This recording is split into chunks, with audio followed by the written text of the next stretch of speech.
आप ये सोचो केयर वर्कर्स की इंग्लिश इम्पोर्टेंट कितनी है यहाँ पर, क्योंकि भाई इंग्लिश कंट्री में अगर आप आ रहे हो तो अगर आप इंग्लिश बोल नहीं पा रहे हो, समझ नहीं पा रहे हो, तो बहुत ज़्यादा क्रिटिकल सिचुएशन बन सकती है। वो मैंने आपको एग्जांपल देके बताया कि hello guys, welcome back to my YouTube channel UP to UK, और उम्मीद करता हूँ आप लोग सब अच्छे होंगे। आप अगर यूके में अगर आने का प्लान कर रहे हो या आप ऑलरेडी यूके में हो, ठीक है, और केयर वर्कर वीज़ा पे हो, तो ये वीडियो बहुत इंपॉर्टेंट है आपके लिए देखना, क्योंकि आप लोग बहुत सारे लोग मेरे से मैसेज करके पूछते हैं, या आप लोगों के खुद के दिमाग में एक डाउट रहता है कि भाई हमारी इंग्लिश ज़्यादा अच्छी नहीं है, क्या हम केयर वीज़ा पे आ सकते हैं। तो ये वीडियो आप लोग देखना ज़रूर पूरी एंड तक। इसमें मैं बताऊंगा कि एक इंसिडेंट हुआ है, ठीक है, एक लेडी के साथ, और क्या हुआ, और इंग्लिश नहीं अच्छी नहीं होने की वजह से उनके साथ क्या प्रॉब्लम हुई, वो सारी बात हम इस वीडियो में डिस्कस करेंगे। तो वीडियो को स्टार्ट करते हैं।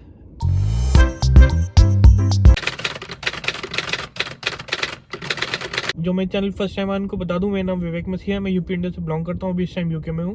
मैंने गाइस आप लोग के लिए एक टेलीग्राम चैनल भी बनाया हुआ है जिसमें मैं स्पॉन्सरशिप जॉब्स पोस्ट करता हूं डेली, लिंक डिस्क्रिप्शन में आप जाके चेक कर सकते हैं। गाइज अगर आप चैनल पर फर्स्ट टाइम आए तो आप लोगों को रिक्वेस्ट है कि प्लीज़ चैनल को थोड़ा सपोर्ट करें, चैनल को सब्सक्राइब करें, और अगर वीडियो पसंद आएगा तो प्लीज़ वीडियो को लाइक करिएगा। चलिएगा इस टॉपिक पर आते हैं। एक इंसिडेंट हुआ था लास्ट ईयर 2022 में, और वो सोचो केस अभी तक चल रहा है, ठीक है, और अभी रिसेंटली वो पब्लिश हुआ है एक आर्टिकल उसका, और उसमें क्या है कि केस क्या था, वो एक रेसिडेंट केयर होम है, वो एक उसमें रेसिडेंट थे और वो लिफ्ट में अटक गए थे, ठीक है। जो रेसिडेंट है वो फीमेल है और उनका जो एज थी वो 90 के आसपास थी, 90-91 के आसपास, ठीक है। वो उस लिफ्ट में अटक गए थे, और जब लिफ्ट में अटक गए तो यहाँ पर क्या होता है, जैसे कि अगर कोई प्रॉब्लम होता है तो आपको फ़ोन करना पड़ता है इमरजेंसी में 999 पे, ठीक है, इमरजेंसी सिचुएशन में कॉल करना पड़ता है। फिर आपको उनको पूरी सिचुएशन बतानी पड़ती है कि आपको क्या, मतलब जो भी रेसिडेंट है उनको क्या प्रॉब्लम है, क्या हो रहा है उनके साथ, और आप क्या कर रहे हैं, वो पूरी सिचुएशन उनको बतानी पड़ती है। तब वो बताते हैं आप लोगों को कि कितना टाइम लगेगा इमरजेंसी जो हेल्प आएगी आपके पास, चाहे वो एम्बुलेंस हो, चाहे फायर फाइटर हो, चाहे मतलब कोई सी भी, डिपेंड की कौन क्या सिचुएशन है, उसमें कितना टाइम लगेगा जो आप उनको बताओगे। जिस लेवल की सिचुएशन होगी, मतलब कितनी क्रिटिकल सिचुएशन है, ज़्यादा क्रिटिकल है तो जल्दी आएंगे, थोड़ी कम है तो उनका अपना एक स्केल बना हुआ है, लेवल 1, लेवल 2, लेवल 3, उस तरीके से कि अगर लेवल 1 वाला है तो एकदम जाना है, लेवल 2 है तो थोड़ा सा टाइम दे सकते हैं, इस तरीके से यहाँ पर रहता है, ठीक है। उसमें क्या हुआ, जो ये दो केयर वर्कर्स थे, ठीक है, दोनों केयर वर्कर्स केयर होम में काम कर रहे थे, ये दोनों की इंग्लिश ये वीक थी, दोनों नॉन इंग्लिश स्पीकिंग कंट्री से थे, और उसमें से एक इंडियन है, ठीक है, एक इंडियन है और एक दूसरी कंट्री के हैं, ठीक है।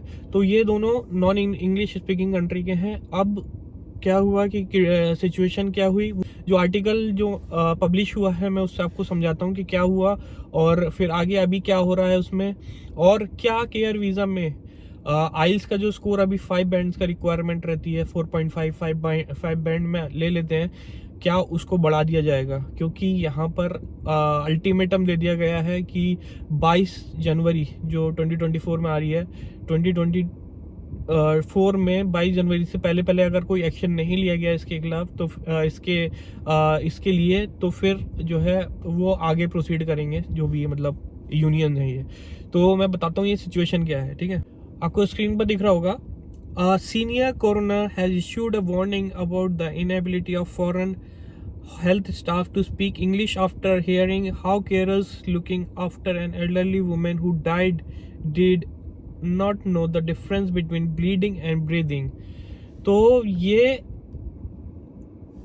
सोचो कितनी क्रिटिकल सिचुएशन हो गई कि वो जो लेडी थी डेथ हो गई, सिर्फ इस वजह से कि जो केयर वर्कर थे उनके जो उनके साथ जो काम कर रहे थे, वो जो सिचुएशन थी वो समझा नहीं पाए। जब उन्होंने कॉल करा 999 पे, वो समझा नहीं पाया उनको कि क्या सिचुएशन है, और जिस तरीके से वो बोल रहे हैं कि ब्रीदिंग और ब्लीडिंग में डिफरेंस नहीं समझ पाए। जो वो कॉल पे जब बात कर रहे थे तो उनको कुछ पूछ रहे होंगे या बता रहे होंगे, तो वो ब्रीदिंग और ब्लीडिंग का डिफरेंस नहीं समझ पाए, ठीक है, क्योंकि यहाँ पे एक्सेंट थोड़ा सा ऐसा रहता है कि बोलते हैं ऐसा कि ये जो ब्रिटिश पीपल होते हैं ये वर्ड्स खाते इन द सेंस कि पूरा वर्ड नहीं बोल पाएंगे, आपको खुद समझना होगा, ठीक है। तो उसमें बहुत ज़्यादा ध्यान देने वाली बात होती है।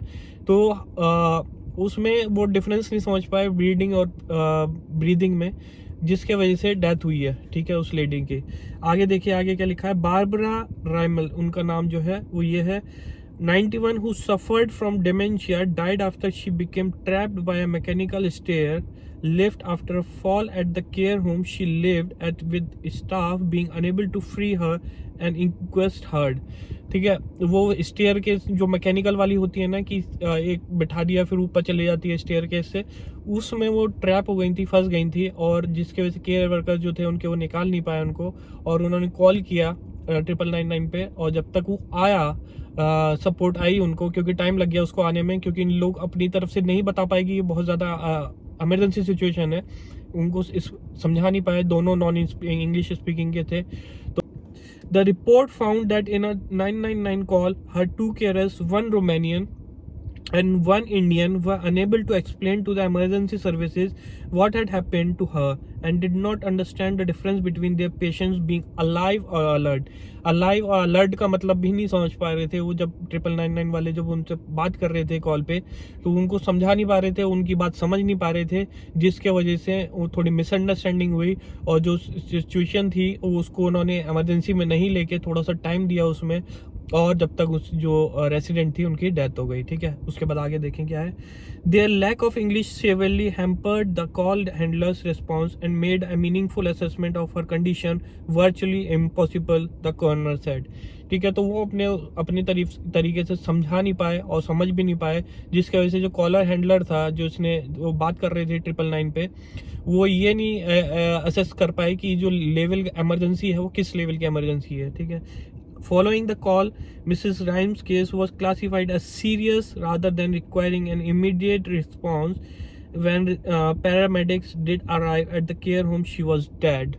ठीक है, जब वो आई, पैरामेडिक्स जो आई जिनको कॉल किया था, वो जब तक पहुंची तब तक उनकी डेथ हो चुकी थी। ठीक है, उसके आगे senior coroner for Somerset Samantha Marsh has now written to the Home Office and the Helen Whately minister for health and social care to warn of the potential for further death in English standards are not addressed. उन्होंने बोला है कि English के standard जो हैं वो fulfil नहीं हो रहे हैं, उसको बढ़ाइए आप। और इन्होंने होम ऑफिस को और जो हेल्थ एंड सोशल केयर के जो मिनिस्टर हैं उनको लिखा है। ठीक है, आगे देखिए। In a highly critical report she said that the current test for foreign health staff is wholly insufficient. वो बोल रहे हैं पूरे तरीके से ये इनसफिशिएंट है, जितना इंग्लिश रिक्वायरमेंट है 4.5 बैंड और 5 बैंड, ये टोटली इनसफिशिएंट है। The Taunton inquest heard Mrs Ramel's death occurred on her first day as a resident of Ashley House residential home in लैंगपोर्ट। उनका फर्स्ट डे था उस केयर होम में और उनकी उसी दिन डेथ हो गई। सोचो कितना बुरा यार, कितना कैसा लग रहा होगा उनकी फैमिली को, कैसा लग रहा होगा कि हम क्यों भेजा इस केयर होम में, हमने क्यों भेजा। उसके आगे the dementia sufferer arrived at the home on August 8, 2022 from hospitals have suffered a fall in the community and was known to be frail with blurred vision at high risk of falling। तो उनको जो वो उससे पहले hospital में गई थी क्योंकि उनको फॉल हो गया था, गिर गई थी वो। उसके बाद उनको केयर होम में वहाँ से ट्रांसफ़र कर दिया गया और उनका फर्स्ट डे था जिस दिन उनकी डेथ हुई। आगे देखिए। She relied on others to keep her safe, the coroner said. She was the only resident with a bedroom on the first floor, but she was incapable of using the stairs or the stair lift on her own, the inquest heard। वो उनका जो था first floor पे था उनका bedroom, और वो पैदल नहीं चल सकती थी और खुद भी यूज़ नहीं कर सकती थी, इसलिए उनको केयरर्स की ज़रूरत पड़ती थी, इसलिए उन्होंने यूज़ करा। ठीक है, तो ये इनकी जो स्टोरी है वो पूरी आप देख सकते हैं, काफ़ी बड़ी स्टोरी है। इसमें आगे लिखा है at 1927 one of the carers called 999 to request an ambulance. It was clear on the evidence that Barbara had been left unattended on the mechanical chair for around 5 minutes. तो 5 मिनट तक उनको कोई देखने वाला नहीं था, वो अनअटेंडेड थी, मतलब ऐसा बोला गया है उसमें, देखिए, है ना। This was clearly contrary to the rules and procedures of Ashley House. अब जो है केयर होम के ऊपर बात आ गई है कि उनके जो रूल्स एंड रेगुलेशंस हैं वो किस तरीके के, कि रेसिडेंट जो है वो अकेला है और वो स्टेयर केस यूज़ कर रहा है मैकेनिकल वाली, और वो अकेला है। ठीक है, रेसिडेंट, वो भी 91 year old. During those 5 minutes, she has left the seat of the mechanically operated stair lift, possibly unfastening the seat belt, and proceeded to climb the stairs, which she was unable to safely due to physical limitations and her underlying cognitive impairment. She has fallen on the stairs, falling downwards. Barbara has been found having fallen awkwardly, landing with her head trapped under the chair for the mechanically operated stair lift. तो वो नीचे गिर गई थी, उनकी seat के नीचे सिर आ गया था, मतलब बहुत क्रिटिकल सिचुएशन हो गई थी. और care staff were unable to free her because of the positioning and the angle at which she was entrapped within the mechanics. वो मतलब केयर वर्कर्स ऐसी पोजीशन में फंस गई थी कि मैकेनिक जो केयर वर्कर्स थे वो भी उनकी हेल्प नहीं कर पा रहे थे उसमें. ठीक है. On calling 999 it was obvious that neither of the care staff sufficiently proficient in English to be able to explain clearly the nature of the medical emergency. तो वो 999 को जब कॉल किया तो वो सिचुएशन को नहीं समझा पाए. तो भाई ये समझो कि आप अगर आप केयर वीज़ा पे हो या केयर वीज़ा पे आ रहे हो तो मेक श्योर भाई इंग्लिश आपकी अच्छी होनी चाहिए. आप सिचुएशन आपको अगर बात करनी पड़े इस सिचुएशन में तो मेक श्योर कि आप बात कर पाओ, आप उनको आपकी सिचुएशन कैसी है वो उनको समझा पाओ. ठीक है. ऐसा नहीं हो कि ये जैसा सीन हुआ है, अगर मैं नहीं चाहता कभी किसी के साथ भी हो, लेकिन अगर ऐसी सिचुएशन बनती है आपके साथ तो बहुत ज़्यादा प्रॉब्लम हो जाती है यहाँ पर. ठीक है. आगे मैं आपको एंड दिखा देता हूँ, नहीं तो मैं पूरी स्टोरी पढ़ूंगा तो बहुत लंबा हो जाएगा ये. Mrs Marsh told the Home Office and Mrs. Watley that they have until the 22nd January 2024 to respond to her concerns. In my opinion, action should be taken to prevent future deaths and I believe your organization has the power to take such actions, she said. तो उन्होंने 22 जनवरी तक का समय दिया है कि इस पे कोई एक्शन लें और नहीं तो फिर वो आगे जो भी प्रोसीडिंग है वो करेंगे. तो मतलब आप ये सोचो केयर वर्कर्स की इंग्लिश इम्पोर्टेंट कितनी है यहाँ पर, क्योंकि भाई इंग्लिश कंट्री में अगर आप आ रहे हो तो अगर आप इंग्लिश बोल नहीं पा रहे हो, समझ नहीं पा रहे हो तो बहुत ज़्यादा क्रिटिकल सिचुएशन बन सकती है. वो मैंने आपको एग्जांपल देके बताया कि ऐसी सिचुएशन बन सकती है. मैं नहीं चाहता कभी किसी के साथ हो, लेकिन मेक श्योर कि आप अपनी इंग्लिश में प्रैक्टिस करते रहें और इंग्लिश अगर आपकी थोड़ी सी वीक है तो उस पर थोड़ा सा काम करें, वोकैबुलरी थोड़ी स्ट्रॉन्ग करें और उम्मीद करता हूँ कभी किसी के साथ ऐसी सिचुएशन नहीं आए. ठीक है गाइस. तो ये वीडियो मैंने आप लोगों को इसलिए बनाया है ताकि मैं आप लोगों को अलर्ट कर दूं जो लोग ये सोचते हैं कि भाई केयर अगर कम इंग्लिश भी आती है तो केयर होम वीज़ा में हम जा सकते हैं, काम कर सकते हैं, काम ही तो करना है. नहीं भाई, कम्युनिकेशन स्किल्स बहुत ज़्यादा स्ट्रांग होनी चाहिए, बहुत ज़्यादा नहीं तो स्ट्रांग होनी चाहिए, अच्छी होनी चाहिए. और कम्युनिकेशन स्किल बहुत ज़्यादा इंपॉर्टेंट फैक्टर है इसमें केयर वीज़ा में. ठीक है. केयर वर्कर्स जॉब रोल के लिए कम्युनिकेशन स्किल, अगर आप उनकी बात समझ नहीं पाओगे, उनसे बात कर नहीं पाओगे तो फिर care workers as a care worker काम करना बेकार है. आप नहीं कर पाओगे, आप सर्वाइव नहीं कर पाओगे इसमें ज़्यादा लंबे समय तक. ठीक है. उम्मीद करता हूँ ये वीडियो आप लोगों के लिए हेल्पफुल रहेगा, और हेल्पफुल रहेगा तो प्लीज़ वीडियो को लाइक ज़रूर कीजिएगा और चैनल पर नए आए हैं तो चैनल को सब्सक्राइब कीजिएगा. मिलते हैं नेक्स्ट वीडियो में, तब तक के लिए bye bye, take care, thank you.